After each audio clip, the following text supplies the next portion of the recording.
Coucou tout le monde. Alors, vu le nombre de questions que j'ai eues par rapport à cette guitare, donc la Lavami 2, je me suis dit plutôt que de répondre un par un, t'as meilleur temps de faire une vidéo et puis de le montrer parce que de toute façon, sinon, par écrit, c'est pas possible.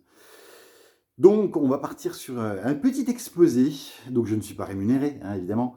Je vous donne juste mon avis sur cette gratte, donc la Lavami 2, guitare en fibre de carbone, monocoque, qui est plus compacte qu'une guitare classique, donc très pratique pour le transport. Il y a un étui qui est fourni avec, qui est semi-rigide, mais qui est pratique. Bon, la poignée est mal, à mon avis, elle est mal équilibrée, c'est pas agréable. Dans les défauts du truc, c'est ça.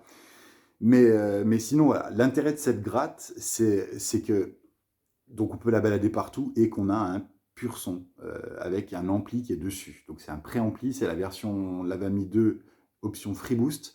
Si vous prenez pas le FreeBoost, franchement, pour moi la guitare elle sert à rien parce que c'est pas pour le son qu'elle nous donne. Je préfère largement jouer sur ma Takamine plutôt que là-dessus. Le but, c'est pas ça quoi.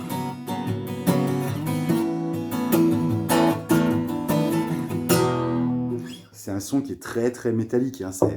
Ça reste une boîte en fibre de carbone, donc voilà quoi.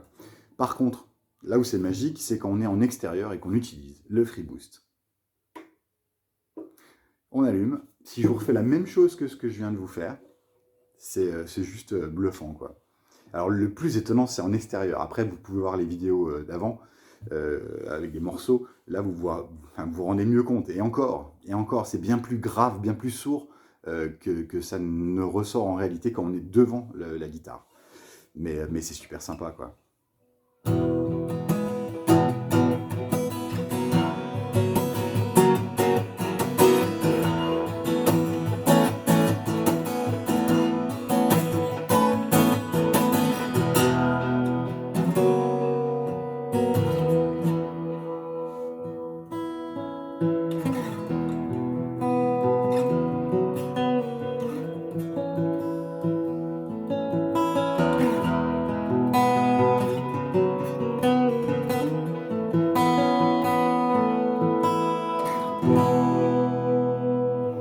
Donc ça, c'est quand même royal, quand vous n'avez pas besoin de vous balader avec un ampli, avec des fils, des pédales ou ce que vous voulez. Voilà, pour le guitariste nomade et qui n'a pas envie de se prendre le chou, ça, c'est vraiment, vraiment, vraiment super sympa. Donc ensuite, au niveau des réglages, il y a trois potards dessus. Donc en fait, il y a un bouton volume et on-off. Il y a un deuxième bouton qui permet de gérer la reverb. Donc là, si je bloque, on a effectivement plus le delay. Alors on va couper le delay pour avoir juste la reverb. Donc ça, c'est sympa. Mais donc, on peut aussi simplement amplifier le son sans mettre de reverb. Et là, il n'y a plus. Celle-là, on est en bruit sec.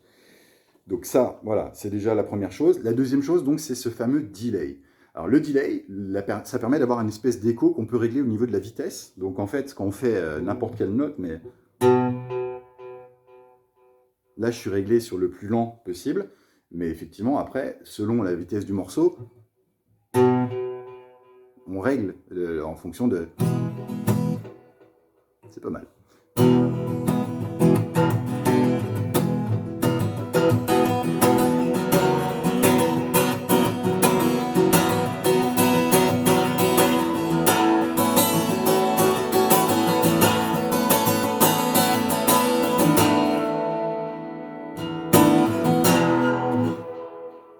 Donc envoyez ça quand vous êtes dehors, tranquille, au bord d'un lac.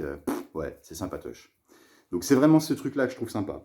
Donc là, je suis sur le delay. Si je veux, on a un switch dedans qui permet de passer sur du chorus. Donc la différence, c'est que c'est les notes qui font un peu comme ça. Voilà, ça fait du Larsen. Hein. Ça aussi, il faut y penser. Quand on laisse traîner vraiment une note trop longtemps, automatiquement, ça fait du Larsen.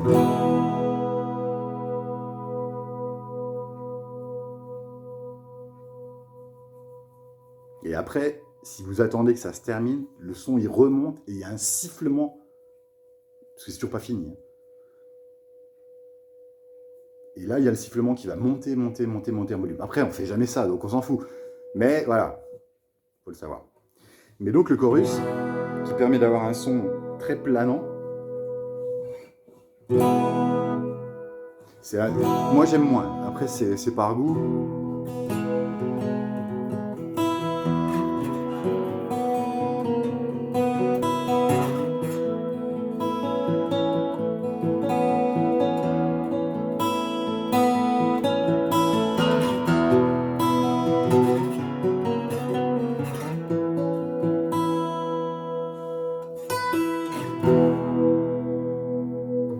Mais voilà, donc ça c'est le chorus.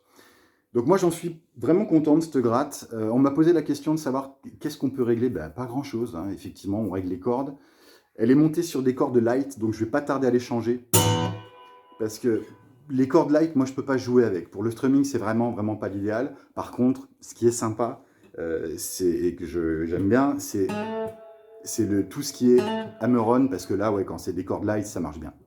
Donc sur cette gratte là j'aime bien. Et c'est pour ça que je ne les ai pas encore changés, mais habituellement, là, je pense que ça doit être du 11. Moi, non, moi, je suis en 12, voire même en 13. Mais donc, je pense qu'au prochain changement, je verrai bien, je partirai sur une tension plus haute. Et du coup, je pourrais répondre à la question de quelqu'un. Parce que, oui, on n'a pas de vis. On n'a pas de vis pour régler justement l'inclinaison, enfin l'arc de la guitare. Donc, qu'est-ce qui se passe? Si les cordes sont plus tendues ou pas, comment elle réagit? Bon, je pense, de toute façon, vu qu'elle est monocoque, elle bouge pas beaucoup. Hein, faut pas se, voilà. Franchement, c'est quand même costaud. Ça se désaccorde pas tant que ça ne prend pas la chaleur. La chaleur va effectivement quand même changer la tonalité des cordes. Et je me suis rendu compte du truc parce que je me suis fait avoir une fois sous le soleil avec un nuage qui passe. En 30 secondes, t'es désaccordé. La guitare, elle redescend en température à cause de la coque qui est noire. Je pense que si j'avais pas pris noir, ça existe dans d'autres couleurs, ce serait peut-être mieux aussi. Mais bon, il y a quand même cet aspect-là. Il y a quand même cet aspect-là qui changement de température brutal. Vous avez une tonalité moins directe, quoi. Bref, donc ça c'est le détail. Ce qui me dérange aussi un poil, c'est au niveau de la forme, parce que moi au niveau de la cuisse, le dessous est très très arrondi. Donc il est complètement galbé et du fait qu'il soit aussi arrondi. Et moi, elle a tendance à se barrer ou à pivoter. Et dans les morceaux que j'ai fait, dans le dernier notamment, je crois qu'il y a 2 fois où on me voit remonter la gratte parce qu'elle se barre. Donc ça, c'est... Voilà. Après, sinon, c'est fourni avec des pics, des médiators qui sont avec un petit bout en caoutchouc, dans trois tailles, 3 formes différentes. Donc ça, c'est sympa. Et ça se recharge donc en USB, en branchant direct sur l'ampli. Et ça a une autonomie de fou. Je crois que j'ai dû la recharger 2 fois depuis que je l'ai. Donc ouais, ça tient très très très longtemps. Donc là-dessus, pas de problème. Vous tenez, mais même si vous faites des longues soirées, à mon avis, il n'y a vraiment vraiment aucun problème. Sinon, que dire d'autre? Rien de particulier. Moi, vraiment, si c'était sans le freeboost, je l'aurais pas pris. Ça servait à rien. Elle vaut quand même 800, enfin elle valait, c'est la Lavami 2, elle valait 850 balles à l'époque où je l'ai pris, c'était l'automne, non, avant l'été dernier, je l'ai acheté pour les vacances justement, pour l'emmener. Et d'ailleurs la première vidéo que j'avais faite, c'était sur Hotel California. Mais du coup, il y avait 20% pour la fête de la musique, donc au lieu de 850, je l'ai payé 640 balles livrées. Aujourd'hui, je ne sais pas combien elle vaut neuve, la 2, parce qu'ils ont sorti la 3. Avec, au lieu d'avoir juste un freeboost avec 3 potards, c'est carrément l'écran, et puis il y a, je sais plus combien, 300 effets, je crois, ou je sais pas quoi, mais alors, du coup, ils font la pirouette. Hein. On passe de 850 prix de base sur celle-ci à, je crois, 1200 ou 1300 euros. Donc, ouais, ça fait cher les effets quand même. Mais bon, dans le concept, moi, je trouve que c'est une bonne idée pour le voyage. Pour le voyage, c'est idéal. Et effectivement, pour tout ce qui est l'aspect projection du son, avoir un son qui est travaillé même en extérieur, même si c'est juste pour soi. Moi, je joue pas devant des gens, je m'en fous. Donc, mais même juste pour son propre plaisir, voilà, je pars je pars dans les bois, je prends ma gratte et puis je me fais plaisir sans emmerder personne. Mais c'est vrai que c'est un réel plaisir. En extérieur, c'est vraiment un réel plaisir. Ici, en intérieur, déjà rien que ça, jouer comme ça, c'est moins intéressant. Mais en extérieur, c'est bluffant. C'est vraiment, vraiment, vraiment pour moi le but ultime de cette gratte, quoi. Donc voilà, mon avis neutre et de passionné de guitare. Allez, bisous tout le monde. Ciao.